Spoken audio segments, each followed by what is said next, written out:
Brothers and sisters, today's Khutbah is about a very important topic. It is a theme that is oft repeated in the Quran. In fact, the entirety of the religion of Islam revolves around this topic. And that is the topic of justice. And it is particularly relevant for us today to highlight this topic of justice and how it is a recurring theme throughout the Quran, because it informs us that the revelation of Islam, the final revelation to mankind, the book of Allah, the Quran, is not something that just benefits the Muslims. It's not something that just benefits the people who ascribe to believing in the Quran, but it benefits society as a whole. And if we do our jobs as Muslims to maintain and uphold justice, then we will be people who benefit not only us, but benefit society as a whole. Allah tells us in the Quran, يا أيها الذين آمنوا كونوا قوامين بالقسط شهداء لله. O you who believe, O you who have faith, who have submitted to Allah, كونوا قوامين بالقسط. Stand up firmly for justice. قوامين, be custodians of justice, be upholders of justice. شهداء لله, witnesses to Allah subhanahu wa ta'ala, witnesses to the creator of the heavens and the earth. In other words, as you stand for justice, or you don't stand, and you don't act when you see something that you should say something about, then realize that you will be shuhada lillah, that you are witnesses to God. In other words, that you will have to stand in front of God and answer for your actions or your inactions. We have to be people who stand for justice. This is the command of the Quran. And Allah subhanahu wa ta'ala tells us in the Hadith al-Qudsi, the divinely inspired Hadith, that our Prophet sallallahu alayhi wa sallam told us that Allah said, يا عبادي إني حرمت الظلم على نفسي وجعلته بينكم محرما فلا تظالموا. O my servants, I have made injustice haram. It is impermissible for me to be unjust, Allah says.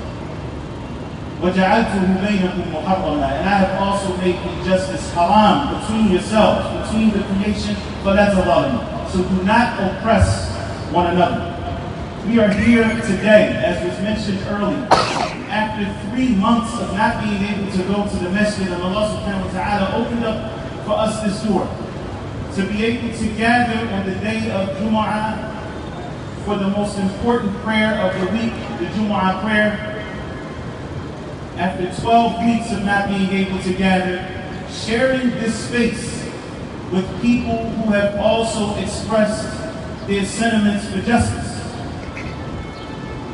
We're here today speaking about the topic that we're speaking about, specifically because lives have been lost at the hands of the people who are paid to protect life.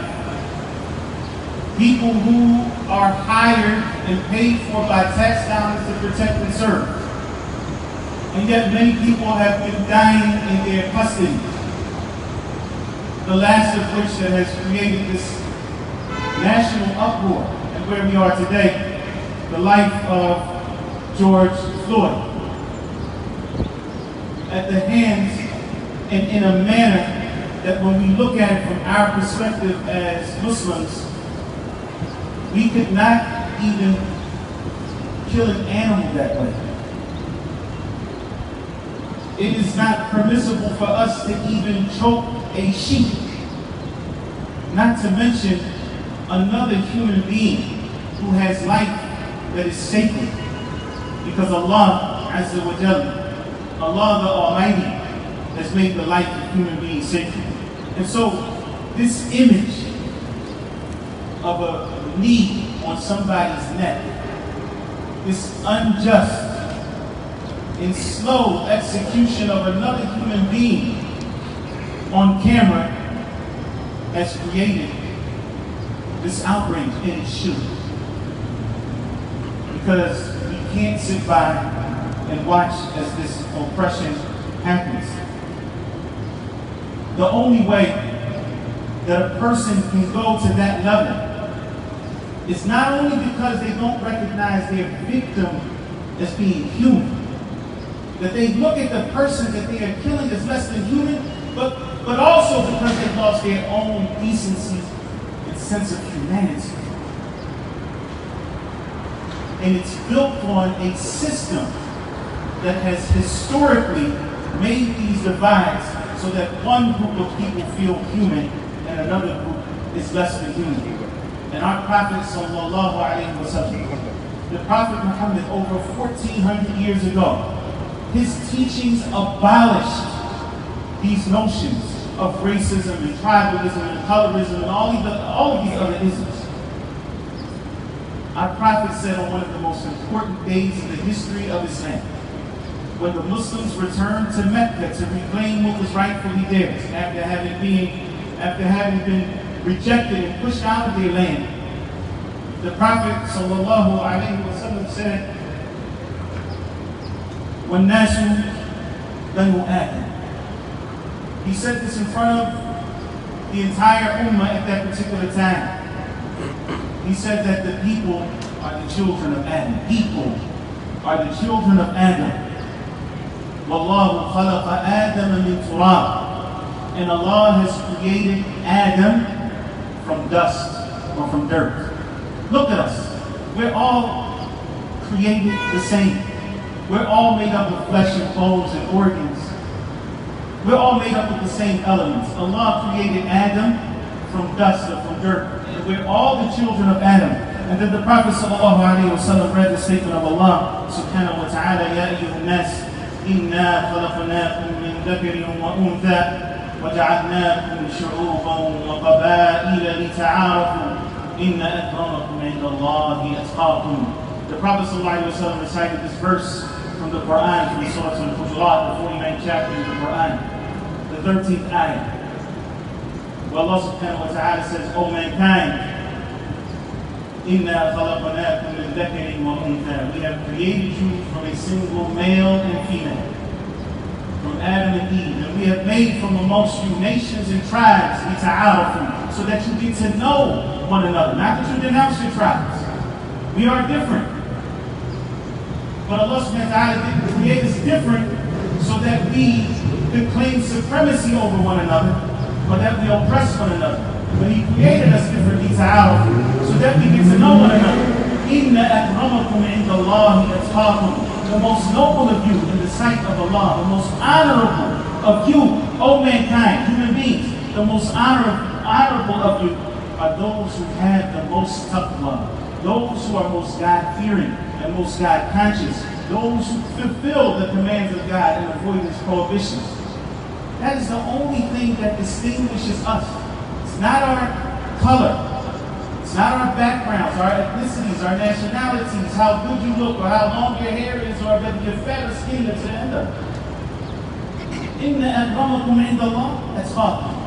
Those of you who are most honorable in the sight of God are not white or black or brown. They are those who have the most God consciousness. And this is why our Prophet sallallahu alaihi wasallam said in one of his last speeches, and this was to the entire ummah during the farewell Hajj, one of the last addresses that the Prophet sallallahu alaihi wasallam would make to mankind, a message that would be taken and passed down after him generation to generation until we can say today, in the language of our Prophet ﷺ, what he said on that day.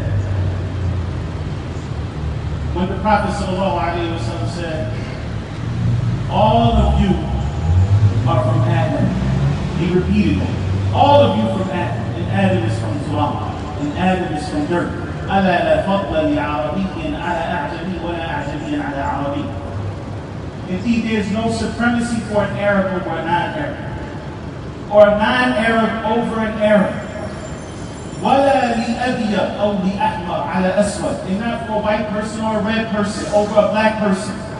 And not a black person over a red person or a white person. إِلَّا بِالتَّقْوَى. Except by God consciousness. This is the scale that we as believers in Allah and believing, this is something that is very specific to our Prophet ﷺ in terms of that message, going from a religious standpoint, from a divine standpoint, that we are equal, except by way of our fear and our consciousness of Allah subhanahu wa ta'ala. This is why our Prophet emphasized this point. When one of his companions came to him and mentioned to him that he had said something negative about another companion because his mother was black.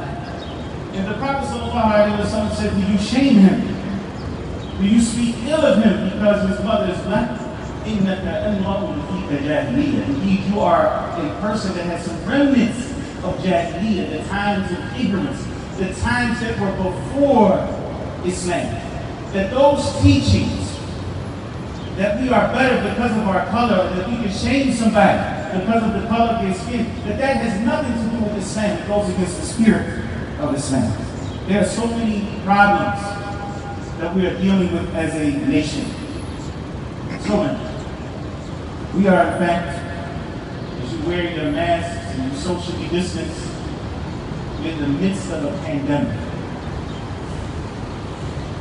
The last months have been months of fear. We fear this virus, COVID-19, this thing that we cannot see, but that attacks the human being and leaves them short of breath. A virus that we're scared of because it takes away our ability to breathe. And in the midst of that, we're dealing with another virus, often unseen by the naked eye, often hidden. But it is also a virus that has led to people losing their breath. And this is the virus of racism, which has literally caused people to say, I can't breathe. But yet that virus stays on top of them and continues to attack them until they really cannot breathe anymore and until they lose their life. So we're not just dealing with one pandemic. We're dealing with the systematic virus that we're going to have to fight as a nation. This virus has caused the loss of life, of many lives. Last week it was George Floyd. And the week before that it was many others. And the years before that it was Michael Brown. And it was Tamir Rice. And it was so many others who have lost the lives that Allah has made sacred. As Muslims, we don't believe that one life is more sacred than another life inherently. Allah has revealed in the Quran that the taking of one life, this is how important life is. The gravity of taking one life unjustly is like a person has killed the entirety of mankind. And life is so important that saving one life is like you have saved the life of all of mankind. Allah subhanahu wa ta'ala said, إِنَّهُ مَنْ قَتَلَ نَفْسًا بِغَيْرِ نَفْسٍ أَوْ فَسَادٍ فِي الْأَرْضِ فَكَأَنَّمَا قَتَلَ النَّاسَ جَمِيعًا وَمَنْ أَحْيَاهَا فَكَأَنَّمَا أَحْيَا النَّاسَ جَمِيعًا. Allah revealed to those before us that whoever takes a life, except as punishment for murder or for causing corruption and mischief in the land, it will be as if they have killed all of humanity.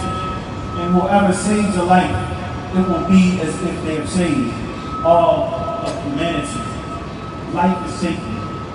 And today, we specifically say that Black Lives Matter. We say that because Black people in this country have never been treated fair.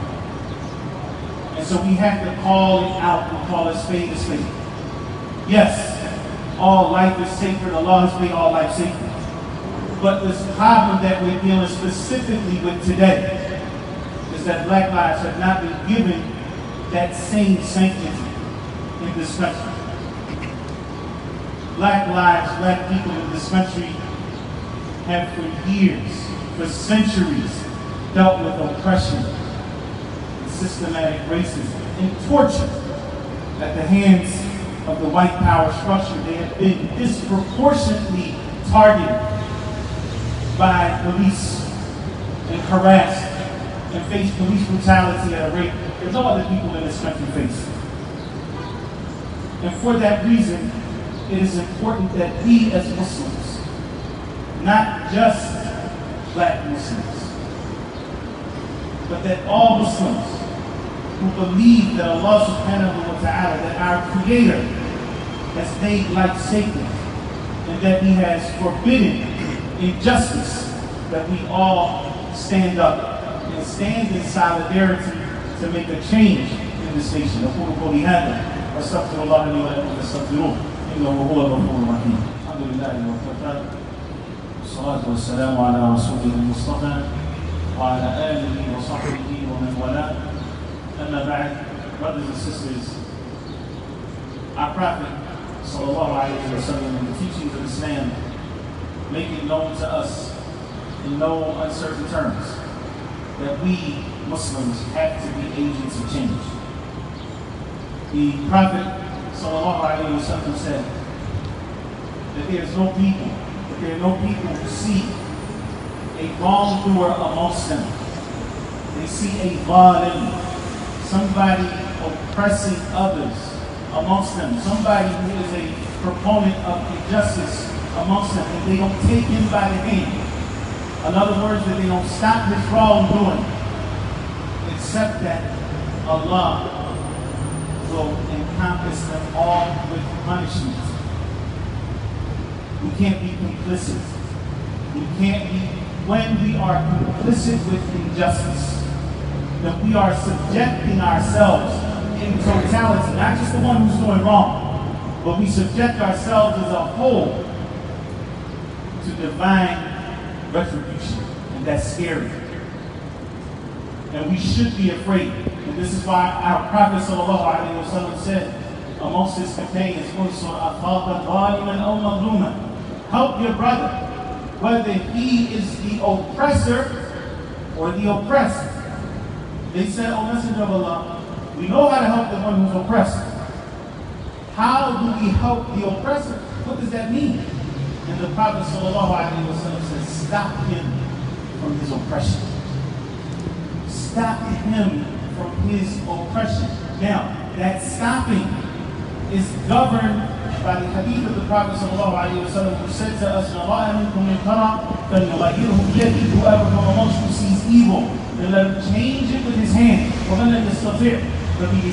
But if you can't change it with his hand, it's not in your authority to do so with your hand. Changing it with your hand is going to lead to a larger evil. Then let him change it with his tongue.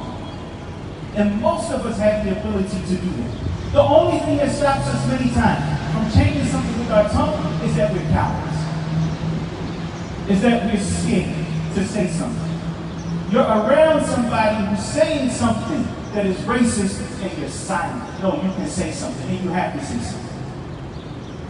Today, from today on, you can't allow that to happen in your presence. You have to take a vow to yourself that you're going to be an agent of change. The Prophet ﷺ went on to say, whoever can't do it with his tongue, then let him change it with his heart, and that is the weakest of faith. In other words, you can't be indifferent. Even if you feel like at that moment, you can't say something. You can't not feel something about it.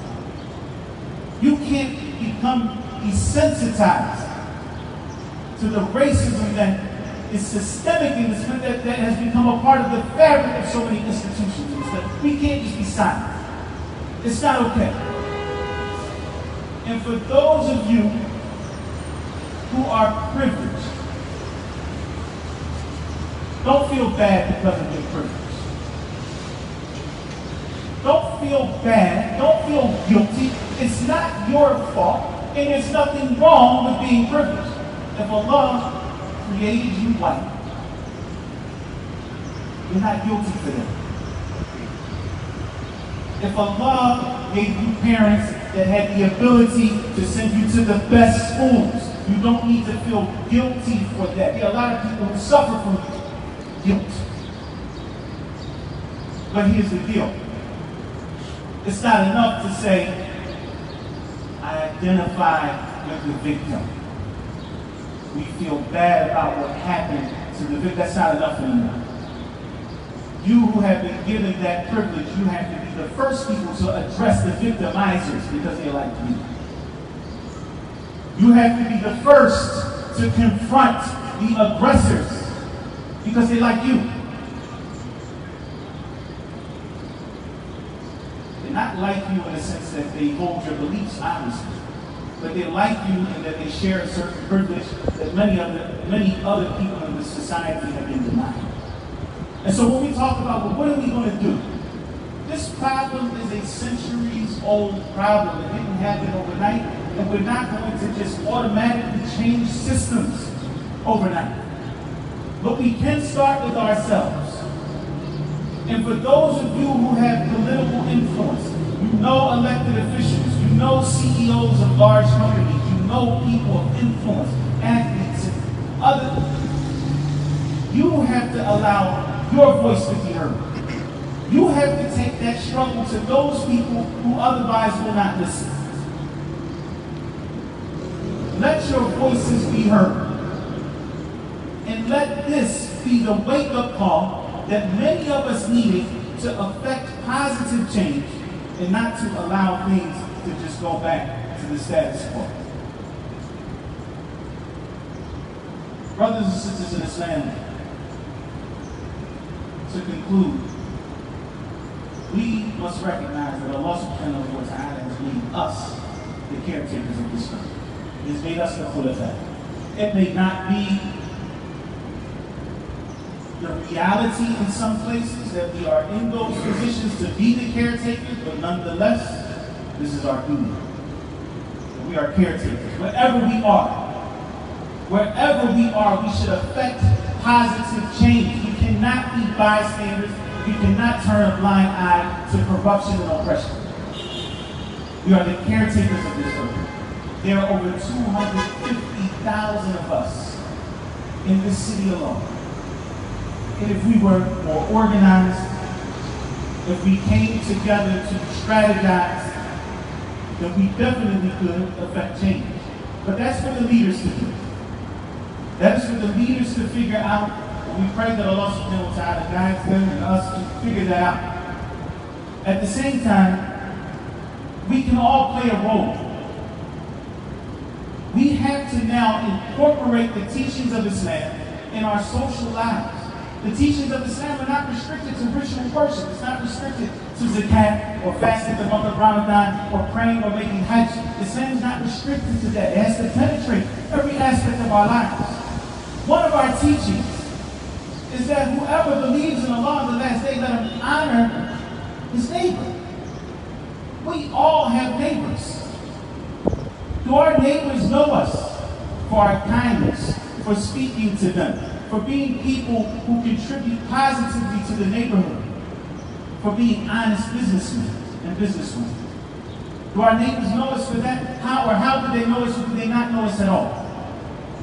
You know, we have a responsibility. We have a responsibility to take these teachings to the people and not let them stop at us. In fact, brothers and sisters in Islam, as we talk about this fight for justice, we talk about upholding the rights that Allah subhanahu wa ta'ala has given to people and claiming those rights, let us not forget the rights that the Creator has over us. Oftentimes, we get caught up in one struggle and we forget a larger struggle.